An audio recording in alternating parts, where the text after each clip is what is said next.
Assalamu alaikum wa rahmatullahi wa barakatuh. Gbogbo ẹ̀yin olólùfẹ́ Ọlọ́run, ìwúlò omi òkun ẹni ìfẹ́ súnmọ́ bẹ́ẹ̀ nìkan lè máa gbọ́rọ̀ mi nítorí voice. Ìwúlò omi òkun lèmi fẹ́ sọ fún yín, ẹ má sún mẹ́yìn jù. Number one, àwọn ọkùnrin kan wà, mo sọ fún yín pé tọ́pìkì tèmi ń dín pẹ̀lú lọ́wọ́ báyìí. Wọ́n ń fi àwọn àdánwò kan kà àwọn ọkùnrin, àfọwọ́fà náà máa ń fa o. Lórí nǹkan ọmọkùnrin kó má lè pàfọ́ọ̀mù dáadáa lórí ìyàwó ẹ̀. Àwọn èèyàn ń pè léré. Orí pé o ti lo alẹ́ títí o ti di ológogoro, o ti lo tológogoro dáadáa, orí pé kò ṣiṣẹ́, o ti tẹ́ ti nuisance àdúgbò, o ti kọjá ọ̀rọ̀ alẹ́. Wọ́n máa ń mú nǹkan ọmọkùnrin èèyàn, àtọkùnrin tó fi nǹkan ọmọkùnrin ẹ̀ ṣeré tó lòun masturbate, tó bá ti engage pẹ̀lú jínúlẹ̀ àṣìkì nǹkan ọmọkùnrin yẹn kò ní rí ìlò láyé mọ́ dáadáa. Nǹkan tó ń fa kí nǹkan ọmọkùnrin má lè gbéná wọlé sọ́dọ̀ ìyàwó ó pọ̀ gan, kì í ṣe bẹ́ẹ̀ lèmi lọ. Ìwúlò omi beach lèmi fẹ́ sọ fún ẹ. Gbogbo ìwọ tó bá ní ìpèníjà lórí nǹkan ọlọ́mọkùnrin ẹ̀ dé, bóyá kò pàfọ́ọ̀mù dáadáa ní o, bóyá spam ẹ̀ ò tíìkì mọ́ ní o, low spam count ọ̀tọ̀, no spam count ọ̀tọ̀. Ó ti yẹn sí kí spam lẹ kátọ̀ lẹ ọ̀tọ̀ ní. Ẹ̀rí pé àwọn bàbá wa wọ́n máa ń pe kíní kan ní arẹmọ yẹn. Ẹ̀rí pé tí wọ́n bá fẹ́ sun ọmọ ń gbà yẹn wọ́n máa ń ṣe kíni, wọ́n máa ń lò ó láwọn bàbá wa yé àtijọ́. Kò sí nǹkan tó jọ bẹ́ẹ̀ mọ́ ní táìmù títí wa yìí tó ń báyàwó sùn lọ ni.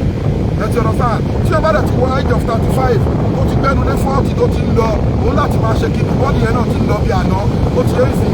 Now, ẹ̀kọ́ ni mo fẹ́ kọ́ wa ni pé gbogbo ẹni bá ní problem of spam tí àtọ̀ ẹ̀ ní problem àbí tí kọ́mọkùnrin ní problem, gẹ́ẹ̀tì omi bíṣì, omi òkun, fi kó ewé ejìrì, fi omi òkun kó ewé ejìrì, fi kó ewé àgbo, fi kó ewé àtòrì, ewé àgbo, ewé ejìrì, fi omi òkun kó fi kó dáadáa, kó mú. Máa ṣe bẹ́ẹ̀ dáadáa ní ọkùnrin jẹ́ pé nǹkan ọmọkùnrin ẹ̀ kò lè pàfọ́ọ̀mù dáadáa.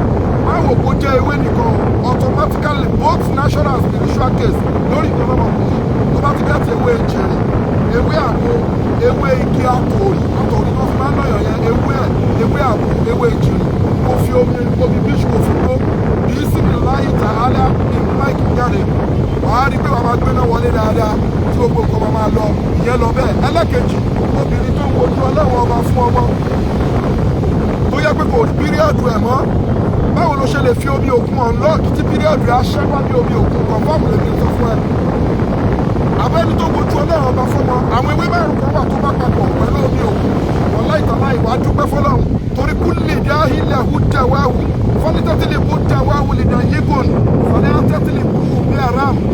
Ọlọ́run níbi ìní dá ìsọ̀kan kí má fi mọ̀ sọ ẹ̀ tílẹ̀gbẹ̀ẹ́ kò bá ìdẹ́pá ayé ló wà nínú kúkú ẹ̀, ayé ló wà nínú trọ́sẹ̀, ó wà nínú ófìrì ẹ̀. Wọn ò jẹ́ kí ẹ̀ẹ́kì ẹ̀dọ̀ ọmọ kò ó fúlẹ̀tì mọ́, àbúlé àwọn àìsàn kéékèèké ó ní àwọn infection tí ó lè jẹ́ kóbìnrin conceive àbí kò rí píríọ̀dù ẹ̀ mọ́.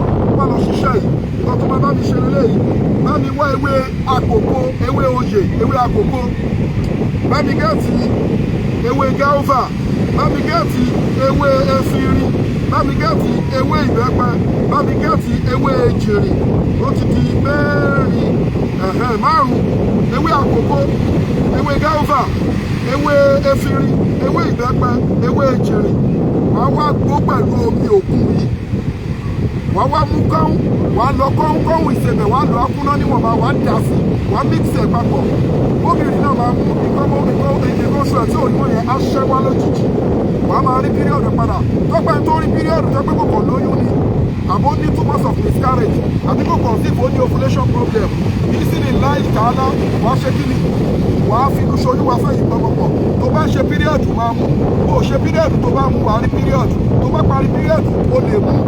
Lọ́jọ́ kẹfà tó bá parí píríọ̀dù, yìí sì ní láì tààlà máa kàn sí ìsìlẹ̀. Báwo ló ti ṣe lè lọ fún ètò àdúrà? Ó ní òkun yìí. Tó bá gẹ́ẹ̀tì ẹ̀, omi sí wọ́tà yìí. Tó bá gẹ́ẹ̀tì omi òkun, tó gẹ́ẹ̀tì omi àgbọn, ó di méjì. Tó bá gẹ́ẹ̀tì omi kànga, ó di mẹ́ta. Tó bá gẹ́ẹ̀tì máyì sẹ́msẹ́m, omi sẹ́msẹ́m mẹ́ka, ó di mélòó? Ó di mẹ́rin.